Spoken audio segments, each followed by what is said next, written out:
আমি আমার বাবাকে নিয়ে একটা গল্প লিখেছিলাম, লিখেছিও খুব বেশ। লেখা শেষে পড়ে দেখলাম আমার জীবন সাজাতে গিয়ে আমার বাবার জীবন শেষ।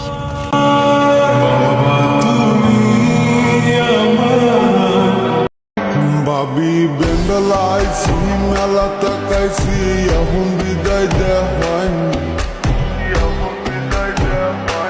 ভাবি বেঙ্গলাইছি মেলা তাকাইছি এখন বিদায় দেয়।